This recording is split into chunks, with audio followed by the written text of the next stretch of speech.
Bonjour tout le monde. J'ai reçu le produit miracle. Je vous le montre pas trop, on sait jamais ce que ça va donner. On va déjà essayer de démarrer le camion.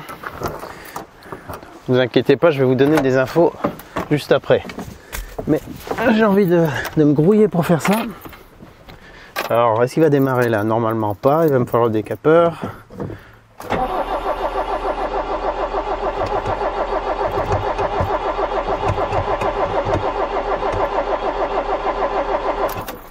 Ouais. Allez, je vais chercher le décapeur. Il faut que je le fasse tourner un peu, qu'il monte en température. Et après, il faut que je fasse une petite manœuvre et après, on pourra faire le traitement. Enfin, il faut que je démonte des trucs, faire le traitement et je vais vous montrer tout ça.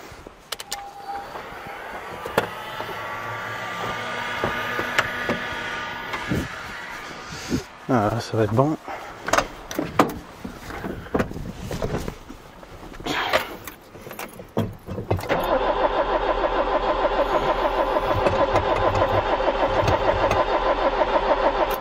Voilà. J'attends encore un petit peu.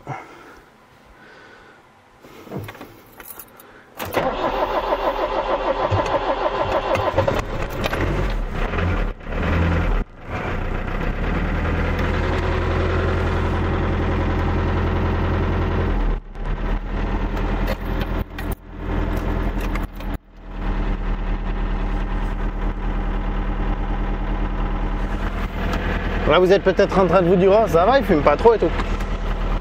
C'est parce que je le nourris en air chaud là, avec le décapeur.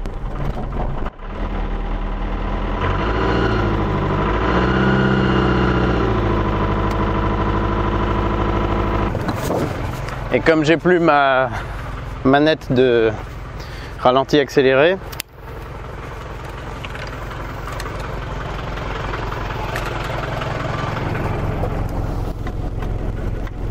qui est normalement là, on tire ça et puis ça donne un peu des gaz. Je sais pas exactement combien de tours puisque ça n'a jamais fonctionné pour moi. Si en fait avant je devais tirer le câble par en dessous, mais sauf que je l'ai débranché parce que des fois il interférait, il se coinçait quelque part et ça restait accéléré trop, tout le temps. C'était pas terrible. Alors là il fume pas trop. Il faut que je le monte à tiède, on va dire. Faut pas qu'il soit chaud, faut pas qu'il monte à 80. D'après ce qu'ils disent là. Réchauffer le moteur doit être tiède mais pas chaud. Je vais devoir enlever les injecteurs puisque j'ai pas de bougie de préchauffage. Sprayer le produit dans chaque cylindre pendant 5 secondes. Remettre les injecteurs, attendre 10-20 minutes, bon on va dire 20 minutes. Réenlever tous les injecteurs, faire tourner le moteur à vide et remettre les injecteurs. Redémarrer le moteur et le faire tourner à un régime pas forcément élevé mais increased, augmenté quoi. Je sais pas, peut-être 1500, demi-tour, je sais pas trop. Pendant une quinzaine de minutes. Pendant ce temps-là, ça va évacuer tous les résidus de carbone ramollis et va les évacuer à travers l'échappement. Voilà. Bon, je vais enlever le décapeur, aller faire demi-tour avec le camion, le ramener ici, enfin déplacer la BM qui est là, je vais mettre à la place sur la fosse. Pas que j'ai besoin de la fosse, mais je suis un peu plus tranquille qu'en bord de route pour démonter les injecteurs. Allez, vous allez voir, c'est assez magnifique. Alors, je vais accélérer.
Putain, si, il faut que je sorte la BM. Est-ce qu'il a une marge arrière en moi?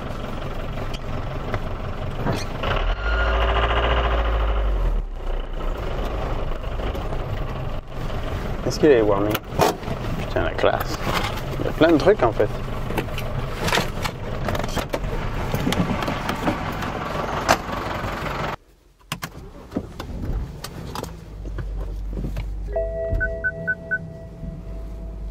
Putain, ça paraît tellement fluide à côté la BM. Et quand j'utilise que celle-là, je me dis, il y a plein de bruits de parasites. Des rossignols, les grincements, Mais en fait, un tour dans l'Iveco, tout est réglé.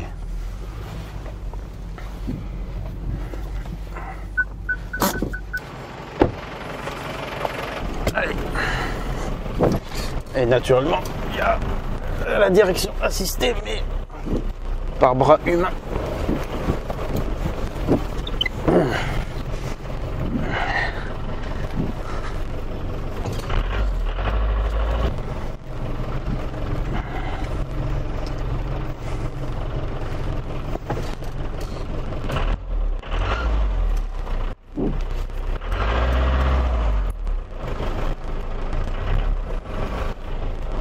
Bon, il n'est pas monté beaucoup, il n'est même pas à 60 là, il n'est même pas au premier trait.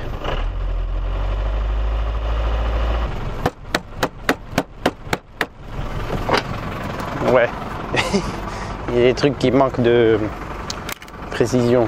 Je voulais voir si l'aiguille fonctionnait au moins. Donc on a ce magnifique bouton test qui est trop cool. J'adore, c'est un de mes boutons préférés. Donc là ça, on voit que l'aiguille monte, mais par contre pour la faire redescendre il faut un peu l'aider. C'est comme là, on n'est pas à 1000 tours minute, mais je crois qu'il y a des chips de compteur qui gênent aussi. Allez, va à la bonne température, va.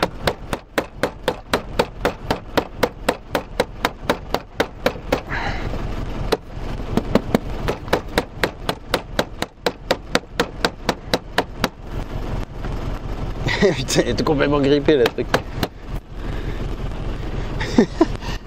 On voit leur position là, il y a une ombre en fait, c'était grillé par je sais pas quoi. Le revêtement il s'est grillé. Pourtant le soleil il peut pas taper vraiment comme ça. Mais ouais, je sais pas ça. Enfin, on va dire des indications partiellement fiables. Ah tiens, lui il est redescendu d'un coup. C'est une putain de farce.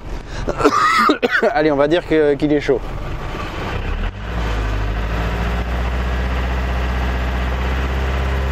Enfin, qu'il est tiède.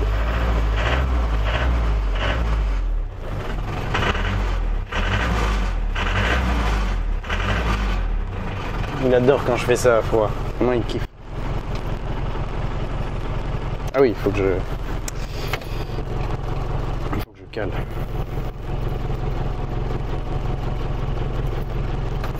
Ah oui, parce que si j'enlève la clé, voilà. Alors, je vais démonter les injecteurs, je vais mettre le produit et je vais juste vous faire un petit point pour tout le monde, mais surtout pour ceux qui n'ont pas suivi toutes les péripéties de l'Iveco, et ça se comprend, à propos de ce moteur, de ce que j'ai pu tester et tout ça, et pourquoi je teste un produit miracle. Ouh, quelle est la marque, on ne sait pas.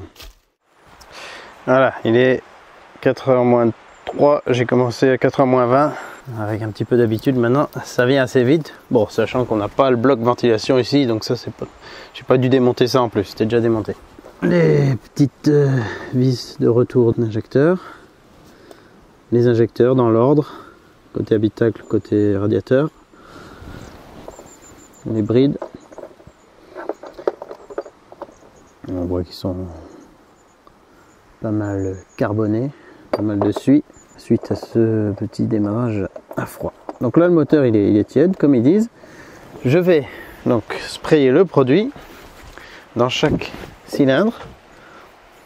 5 secondes par cylindre. Quel côté va où? Non, le blanc il vient là. Alors le truc qui va être assez chiant, je sens, ça va être de bien le faire rentrer parce que c'est pas non plus une canule parfaitement droite. Ben, je regarde déjà comment ça rentre dans le premier. Ah, pas un moyen de redresser ça qui reste droit là. Ça, il va jamais vouloir aller bien dans le trou. C'est un peu conique, mais pas trop non plus. C'est chier ça. Vas-y, mets-toi droit. Ne me dis pas que je vais devoir utiliser un tube pour le guider en fait, je crois. Il me faut un petit tube. Est-ce que j'ai ça? J'ai un petit tube pour le faire rentrer. Bon, j'ai trouvé quelque chose. Ça rentre. Donc je commence par celui du fond. Donc il dit 5 secondes. Je l'ai bien descendu. 1, 2, 3, 4, 5. Alors j'ai trouvé une... voilà. J'avais une clé à pipe comme ça, droite. Et ça me permet de centrer le truc et de l'insérer. Je vais déjà remettre juste le premier injecteur dans le trou. Parce qu'ils disent qu'il faut reboucher. Je vais pas remettre la bride, mais au moins remettre ça dessus. Ah. Est-ce que ça décrase bien les poumons là, quand on est malade ça? Je pense que oui. Ah oui, il y a un signe qui montre que ça décrase les poumons là. 1, 2, 3, 4, 5. Ok. Ça c'est fait. Il est 10. Je vais attendre jusqu'à la demi avant de faire tourner le moteur à vide pour décrasser un peu le truc. En attendant, je vais essayer de vous faire un peu un résumé. Ça va être compliqué, il y a eu plusieurs étapes de ce moteur, de ce camion. Bon, déjà, Iveco 35.8 de 1990. Donc c'est un 2,5 litres. Ah, putain, ça s'envole. C'est un 2,5 litres diesel et pas 2,4 litres. Atmosphérique, injection directe, pompe mécanique. Donc n'insistez pas à me dire qu'il est censé avoir des bougies de préchauffage ou quoi. Ce bloc 8140, Sofim 8140.07 et quelques autres ne sont pas prévus pour être équipés de bougies de préchauffage. Il n'y a aucun taraudage, aucun bouchon, rien pour en mettre. Après il y a des 8140 qui sont équipés de bougies de préchauffage. Mais celui-ci non, et c'est comme sur les Renault B70 et B80 je crois, où c'est pareil. Donc c'est des moteurs qui sont censés démarrer direct, quart de tour, par tout temps, sans préchauffage. Ils peuvent éventuellement être équipés d'une bougie Flamme Start. J'ai fait une vidéo dédiée à tout ça. Et là, en plus, le boîtier qui est ici, il a tendance à être défaillant. Ça ne fonctionne pas correctement. De toute façon, c'est censé fonctionner seulement par temps vraiment très froid pour aider au démarrage. Sinon, c'est censé démarrer. C'est pour ça que moi, depuis le début, j'ai des soucis de démarrage à froid. Et petit à petit, j'essaie de remonter les pistes pour comprendre quel peut être le problème. Alors, bien sûr, tous ceux qui vont dire, il faut démonter le bloc, il faut le refaire, il faut tarer les injecteurs, régler les soupapes, il faut faire les choses dans l'ordre et tout. Vous avez tout à fait raison. Mais moi, j'ai pas le temps pour faire ça. J'ai jamais fait ça. Donc, il faudrait que je le fasse tranquillement, que je démonte tout, que je me documente beaucoup. Voilà, c'est compliqué. Pareil, sortir le moteur, j'ai pas de chèvre. En fait, je me sens pas spécialement capable de faire ça pour le moment. Enfin, depuis que je l'ai, en fait, j'ai pas du tout eu le temps de m'occuper de ça. Donc, j'essaye de trouver des solutions chimiques pour régler ça. Et ne me parlez pas de poudre de perlimpinpin. Non. C'est pas du tout de la poudre, c'est liquide. Du liquide de perlimpinpin peut-être, mais pas de la poudre de perlimpinpin. C'est surtout pour notre présidence.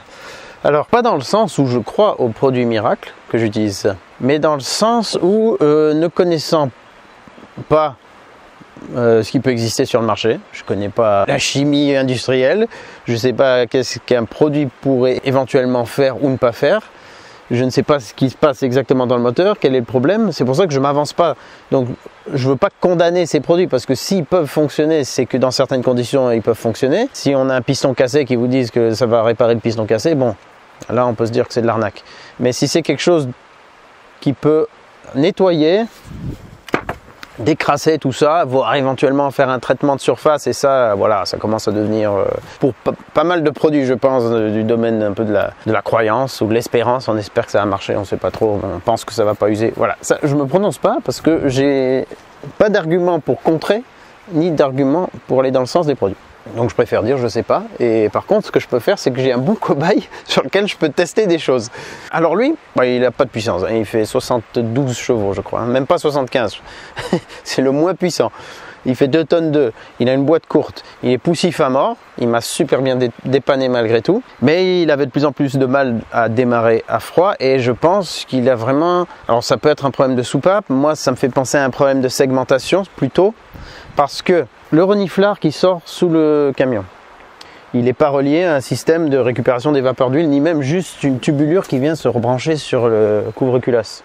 Il n'y a rien de prévu, on dirait que c'est juste prévu d'être mis à l'air libre. C'est pas terrible, mais ça semble être comme ça, et au contrôle technique, ils m'ont confirmé que plein de véhicules de cette génération, c'était comme ça. J'ai remarqué depuis que j'avais fait les traitements avec les produits Mecharon, que pour le moment, que j'avais déjà essayé sur la BM et tout, que je les trouve bien. Je trouve qu'ils font ce qu'il faut faire. J'avais testé, je suis pas du genre, oh, je le mets, je pense que c'est bien. Non, j'avais testé avec les compressions sur la BM, ça avait augmenté les compressions. Les valeurs au contrôle technique avaient baissé, etc. Donc, ils sont efficaces. Et c'est l'engine flush, qui est donc un nettoyant pré-vidange, qu'on met dans l'ancienne huile, qu'on fait tourner le moteur, et il nettoie, c'est voilà, un détergent du moteur, de l'huile, avant vidange. Je pense que lui, il a eu un effet trop nettoyant pour ce moteur. Il a fait exactement ce qu'il fallait faire, mais il y a de grandes chances que ce moteur, parce qu'il a aussi un historique, il a tourné pendant, je pense, 10 ans de l'ancien propriétaire, il faisait que des courts trajets, je pense qu'il faisait même pas 10 km d'un jour, enfin il faisait que des courts trajets, et tout le temps à froid. Pourquoi? Parce qu'il n'avait pas de thermostat. Il n'avait pas de thermostat ce camion, et il m'a dit ouais, il chauffe jamais et tout. Bon, moi j'y connaissais rien du tout. Et j'ai eu des retours de gens qui m'ont dit pareil, il n'y a pas de thermostat, le mien il chauffe jamais, c'est normal et tout. Et après j'ai aussi des retours qui me disaient bien sûr qu'il y a un thermostat, il y a toujours des thermostats. Bon, une fois j'ai démonté, il n'y avait effectivement pas de thermostat. J'en ai mis un, depuis il chauffe beaucoup mieux, parce qu'avant il chauffait mais jamais, sauf sur l'autoroute, puis au plancher, en montée, en quatrième, chargé comme une mule, là il montait à 80. Puis il redescendait dès que j'arrivais en sommet de côte. La température, et le camion aussi. Donc je pense qu'il y a eu une usure prématurée. Je pense qu'il y a eu plein de... Vu qu'il n'a pas tourné à la bonne température pendant des années. Il y a certainement dû avoir des dépôts de mauvaise combustion, d'essuie et tout, qui ont fait que le cylindre, il est plus ou moins... Je ne sais pas exactement comment c'est foutu dedans et qu'est-ce qui se passe, mais je pense que le cylindre et le piston et les segments ont dû plus ou moins se chemiser de toute cette crasse. Ça a créé une espèce d'étanchéité.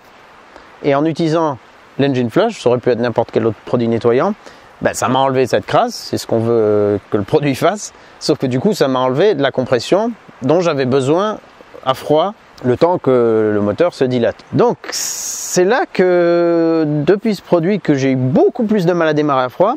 Parallèlement à ça, j'ai eu le problème d'électrovanne d'arrêt du moteur qui a merdé complet et qui me rendait les démarrages de plus en plus difficiles, genre le petit piston qui descend, qui bloque l'arrivée de carburant, il devait rester coincé et au bout d'un moment se débloquer jusqu'à ce qu'il reste coincé en bas tout le temps. Donc j'ai dû démonter ça et dès que je l'ai enlevé, ça fonctionne. C'est pour ça que maintenant je dois faire caler pour pouvoir l'arrêter. Donc il redémarre, mais il démarre, ça se voit, il fait pas PRA avec un quart de tour et il pète. Un Tristan, pas comme ton Toy là qui me fait rêver avec ses 6 cylindres diesel Atmo. Non, il y a turbo, pardon. 6 cylindres diesel turbo mais injection directe qui pète direct, ça c'est bon. Il est censé faire à peu près pareil. En tout cas pas, comme vous avez pu voir, des tours et des tours de démarreur. Super démarreur d'ailleurs. Jusqu'à soit en été, ou par période tempérée, il démarre, soit que je dois mettre décapeur ou nettoyer en frein ou start pilote ou quoi. Donc maintenant, avec ce produit, ce que je suis en train de faire, c'est traiter cette éventuelle crasse par au-dessus. Parce que je me demande si les segments sont malgré tout pas encore complètement nettoyés. Est-ce qu'ils seraient peut-être encore collés, encore figés, tout ça. Donc ce produit qui dit anti-carbone. Puis on voit, il y a des petits balais là. Des petits balais qui viennent nettoyer les segments. Enfin, on imagine que c'est ce qui se passe avec de la crasse noire qui s'en va. Voilà. J'espère que, donc là, ça on le met, là, il me reste encore à peu près 7-8 minutes. C'est censé descendre autour du piston et dissoudre, ça doit être un gros détergent bien vilain qui dissout les segments. Et mon espoir, mon miracle serait que les segments étaient genre, ben voilà, pas bien en place, pas bien mobile, et que là ça dissole vraiment le reste de la saloperie, parce que le reste c'était par en dessous par l'huile, donc là je fais par au-dessus. Et les produits que j'ai utilisés dans le carburant, je pense pas qu'ils soient aussi détergents que ça. Donc avec un peu de chance, ça va redonner de la mobilité au segment, ce qui me redonnerait plus de compression à froid, et avec pas de chance, ça va me nettoyer encore mieux l'éventuel résidu de crasse qui restait, qui faisait peut-être encore un peu étanchéité. Et du coup ça va être encore pire. Donc on va être fixé et franchement je pense que c'est un bon cobaye. Donc c'est pour ça que je voulais faire ce test pour un peu pour m'amuser, pour pas devoir lire, parce que j'ai lu plein de bons commentaires sur ce produit. J'ai vu aucune vidéo à son sujet. Donc bon voilà, je me suis dit je vais tester et puis on verra bien. Donc je me dis que c'est pas un produit miracle, mais s'il nettoie bien et que le problème venait d'une segmentation collée et qui fait plus, qui peuvent pas bien se positionner et avoir une bonne étanchéité, avec un peu de chance, c'est ça le problème. Donc l'historique du véhicule m'a poussé à faire ces tests parce que je pense que voilà, il n'a pas énormément de kilomètres. Je pense qu'il doit avoir dans les 200 000 au compteur 137 000 là, parce que aussi l'ancien proprio il avait mis il y a un fil jaune là sur la batterie. Il l'avait mis sur le positif alors qu'il était censé être sur le négatif. Du coup, à un moment donné, un changement de batterie, il n'a pas été mis du bon côté et plus de compteur. Ou peut-être volontairement, hein, pour pas que le compteur prenne. Mais bon, le gars m'a quand même dit que ça faisait des années qu'il ne marchait pas le compteur. Donc, comme je sais qu'il a toujours été dans la même région, que je connais son historique, qu'il était dans une jardinerie avant et qu'il cherchait juste à aller chercher des plantes à un marché et les ramener en pépinière, et qu'après c'était un paysagiste qu'il avait juste pour aller sur des chantiers et mettre sa mini-pelle à l'abri dedans. Voilà. Je sais qu'il n'a pas, c'est pas comme s'il avait 400 000 km et qu'il serait rincé, que là on pourrait dire mais non, c'est sûr qu'il faut démonter, remplacer les segments, voire plus. Donc je fais ces tests en me disant que si j'ai essayé tous les produits qui pouvaient le nettoyer ne suffisent pas, et ben c'est qu'il faudra ensuite regarder tarage d'injecteur, jeu aux soupapes et tout ça. C'est des systèmes à pastilles et je crois que c'est pas terrible à faire, donc je suis pas motivé, j'ai pas trop le temps, j'ai pas trop... Ouais, pas trop envie. En même temps, j'ai pas envie de le condamner. Donc voilà, là c'était pas trop dur à faire. J'avais pas encore remonté mon bloc chauffage-ventilation, donc je me suis dit je teste ça. Et puis voilà, ça pourra servir soit à éviter ce genre de produit, soit peut-être vous donner un espoir si vous êtes dans un cas similaire. Putain, ça se met cahier dur d'un coup là. Et dans tous les cas, ça reste une situation spécifique, avec un moteur spécifique, un historique spécifique, et on ne peut pas généraliser. Donc je ne vais pas généraliser, j'expérimente et je partage. Alors, je ne sais pas si c'est clair tout ça, mais on est presque bon, on est presque bon. Je suis trop curieux, oh là là, putain, putain. Si. Ah oui, on m'a parlé aussi d'un problème qu'il y aurait sur ces blocs, c'est l'ovalisation des cylindres avec l'âge. Au début, je me dis, comment ça, ovalisation? Bien ovale? Je sais pas pourquoi. Ils ont cette forme? Comment c'est possible? Enfin, le piston aussi. Non, mais j'avais pas bien compris. Ces deux profils, en fait, ils auraient tendance à, voilà, à prendre un peu du ventre, à être un peu plus large, et donc avoir une zone, mais vraiment en exagérant. Hein. Ce qui expliquerait que, surtout à froid, eh ben, il y a une zone où la compression se barre dans le bas moteur. Et là, comme j'ai vraiment ce problème qui s'est accentué, soit j'ai ce phénomène d'ovalisation, et dans ce cas-là, ça va rien améliorer de tout nettoyer.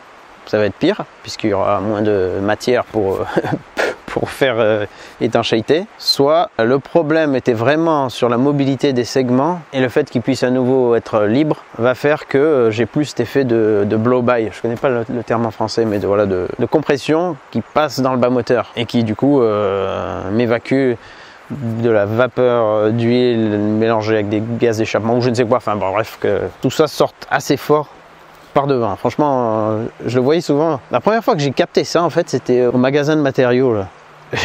J'attendais avant qu'il m'ouvre la barrière pour payer les trucs. Et je me dis, putain, mais il y a plein de gaz d'échappement qui sortent de devant. J'étais le premier. Et quand je vais payer, je descends, je me dis, waouh, chaud, putain, le truc, ça fumait. Et je voyais même avant les vendeurs et tout, là, qui regardaient devant le camion. Et en fait, c'est vrai que ça soufflait bien fort de devant. Donc ça, c'est pas normal. C'est pas censé le faire autant. Il y a vraiment de la pression. Mais bon, tout ça, c'est mon raisonnement avec les maigres connaissances que j'ai. Voilà, j'essaye d'en déduire des choses. Et n'ayant jamais démonté entièrement un moteur, je peux pas non plus inventer ce que je ne sais pas. Allez, je remonte. Enfin non, je vais sortir les injecteurs et on va faire tourner sans ça. Là maintenant, je mets un chiffon par-dessus. Bon, regardez son état. Je vais le mettre comme ça. Et on va voir, enfin c'est censé évacuer le surplus. Là je dois faire tourner le moteur quelques tours. Ouais, ils disent de mettre ça parce que c'est mauvais pour la peinture. Alors je sais pas trop ce que c'est. Ça se trouve c'est juste du nettoyant, du liquide de frein. Je mets ça comme ça. Je laisse tourner là, ici. Attends, je me décale juste un tout petit peu au cas où il y aurait des trucs à voir qui sortent de l'échappement. Attendez, ils disent quoi? Pas longtemps, quelques tours de démarreur. Ça sert à rien de faire ça longtemps, non? Bon, quelques secondes, allez.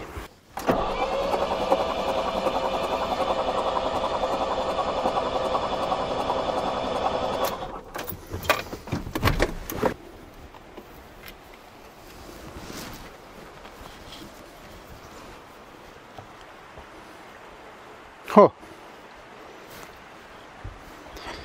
Alors attends. j'ai clairement... Attends, il y a un cylindre.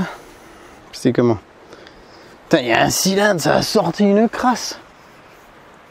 Un truc rouillé. Enfin, ouais, couleur rouille. 2, on dirait que c'est pas trop crade. Et un noir complet.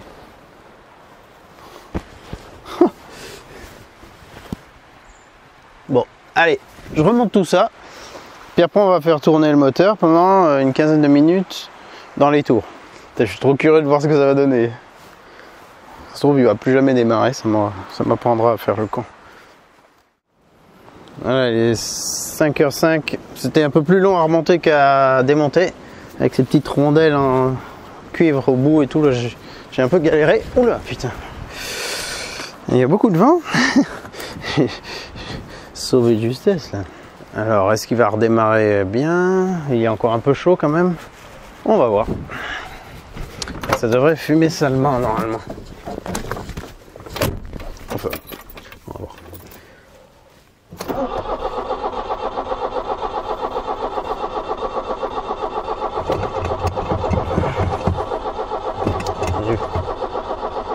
Il refaut le décapeur. Il y a une fuite. Bon, le temps que ça se réamorce un peu, mais...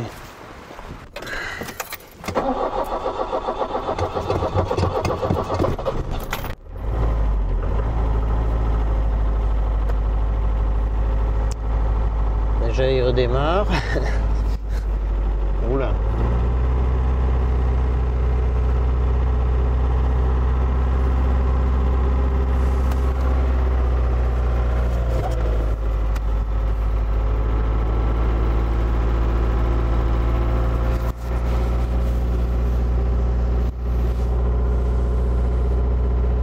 C'est bien qu'il y ait du vent aujourd'hui, on va dire.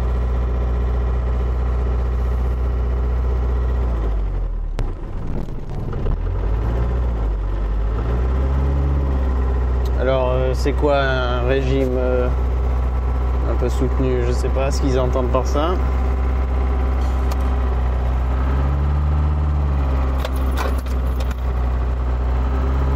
Là, je suis à 2000 si je me mets comme ça.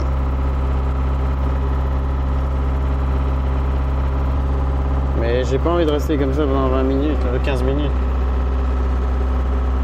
Bon, je vais me démerder à faire tourner ça le temps qu'il faut. Mais on ne sait pas trop ce que ça a fabriqué.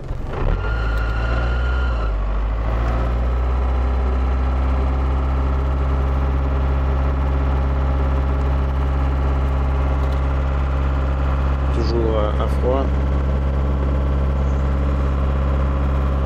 Ah, ça serait bien que ça puisse aider un peu, mais faudra voir au prochain démarrage, genre demain matin, enfin demain n'importe quand à froid. Il fera de toute façon pas chaud. Allez, je fais tourner et puis on verra. Bon, ça va suffire. Sans rouler, il monte pas vraiment en température, hein.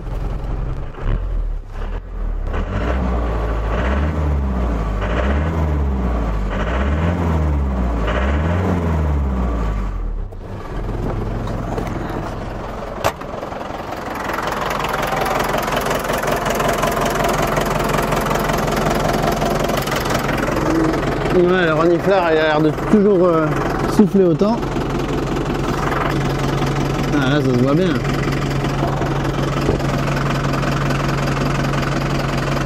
Ouais.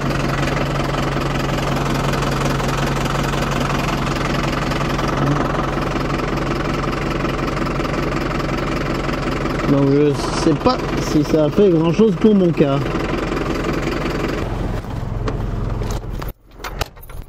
Oui, on peut pas s'arrêter comme ça.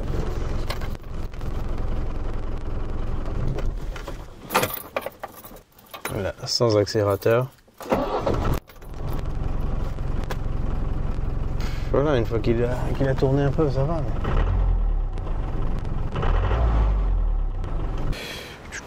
Je vais voir demain matin comment il démarre. Ça me donnera une première indication s'il y a eu du positif ou si ça n'a rien changé. Ça a certainement nettoyé des choses, mais est-ce que c'était vraiment nécessaire?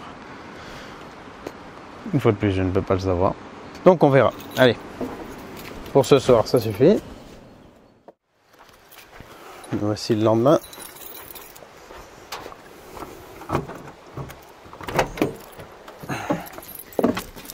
On va essayer direct et on va être fixé. Que j'ai fait ça. Pourquoi je saute un coup? Bon. Donc pas de préchauffage, pas de décapeur, pas de start pilote, que dalle, rien de plus que hier.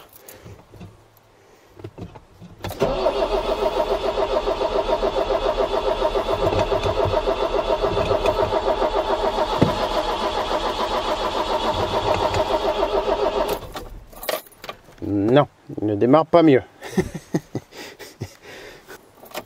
Ça n'a rien changé à ce niveau.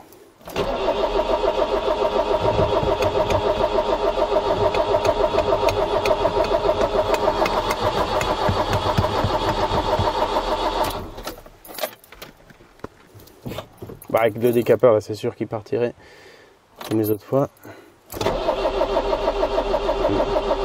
Voire peut-être avec le booster. Ouais. Bon, je lui ai mis le booster, le Hulkman Alpha 100. Là, je pense qu'il va partir et j'aimerais bien de toute façon le démarrer pour évacuer le gasoil qui s'est accumulé dans l'échappement. Pas de partout.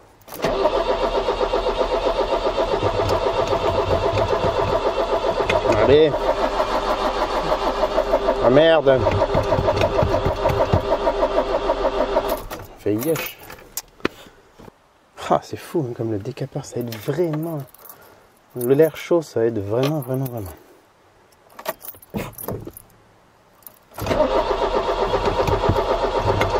Allez. Bon. Coup de décapeur. Décapeur en place.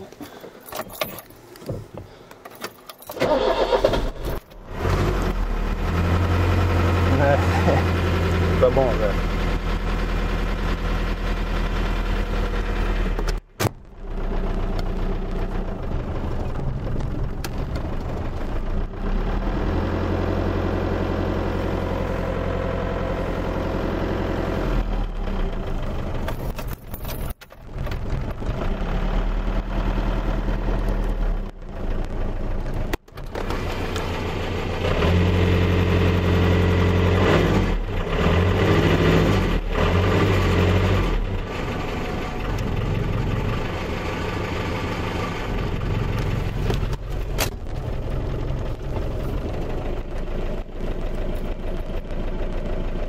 Bon voilà, là pour moi ça me sert à rien d'aller plus loin aujourd'hui.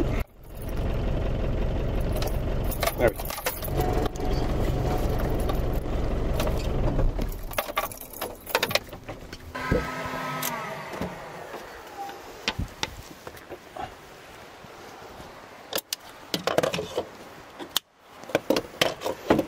Voilà. Alors vous devez penser que je suis déçu. Eh ben non. Parce que c'était qu'un premier produit que je voulais tester. Donc celui-ci, je dis pas qu'il n'a pas fait quelque chose. Bon, on a vu d'ailleurs avec le t-shirt blanc qu'il a craché. Enfin, il y a 2 cylindres qui ont craché de la saleté. Donc il a forcément dissous des choses. Il a probablement nettoyé quelque chose. Ça, j'en doute pas. Mais ça n'a pas du tout résolu mon problème. Vous allez voir pour moi ça ou pas? Donc, prochaine fois, je vais lui tester dans l'huile un produit qui est celui-ci. En fait, c'est celui-ci qui m'intéressait le plus. Je me suis dit, je teste celui-là en premier. Parce que si je teste en deuxième... Enfin, je savais qu'il y aurait moins de chances qu'il fasse quelque chose. Donc, je voulais éliminer cette piste. Et après, c'est celui-là surtout qui m'a intéressé. Parce que, qu'est-ce qu'ils disent? Alors, ça, c'est un additif à mettre dans l'huile qui restaure les compressions. Voilà, on voit bien là. C'était tout naze et puis après, c'est tout nickel. Et surtout ce qui m'intéressait le plus, conçu pour résoudre un grand nombre de problèmes, augmente la compression et la puissance du moteur en réduisant la consommation d'huile, pression d'huile augmentée, fumée blanche, fumée d'échappement éliminée, bruit du moteur et les vibrations réduits, démarrage plus facile par temps froid, Et sur le site, là il y a moins de détails, ça disait surtout supprime l'effet de blow-by. Donc exactement ce que je recherche, supprimer l'effet de justement de compression qui passe par la segmentation et qui va dans le bas moteur et qui crache par le reniflard. Donc ça c'est mon produit miracle que je veux vraiment tester. Et pour ça, donc je vais faire une vidange. En plus, lui, il est déjà bien noir alors que j'ai pas vraiment beaucoup roulé. Mais bon, la vieux diesel comme ça qui galère, c'est normal. Et qui est pas du tout étanche. Donc il y a plein de suie qui circule beaucoup plus. Donc la prochaine fois, je testerai, je ferai une vidange, je mettrai ce produit. Et puis on verra s'il peut faire un miracle avec ma segmentation. Et puis s'il peut pas, voilà, je saurai que ça ne sert plus du tout à rien d'essayer des produits. Mais au moins, j'aurais fait le test. Allez, à très bientôt. N'oubliez pas, c'est en faisant qu'on fait. Je répète que je ne crois pas au miracle, mais comme j'ai pas assez de connaissances sur les produits qui existent et ce qu'ils peuvent potentiellement faire, sans que ce soit de l'ordre du miracle, puisque ça n'existe pas, eh ben, je me suis dit quand même qu'avec ce cobaye idéal, si on teste pas des produits sur lui, il n'y a pas vraiment d'autres véhicules sur lesquels ça sera pertinent. Voilà, donc je vous dis à bientôt pour la suite. Et je vous souhaite bon courage si vous avez des galères. En tout cas, des capeurs thermiques, ça peut vraiment vous aider si vous avez un vieux diesel comme ça qui galère le matin par temps froid. Allez, ciao, ciao.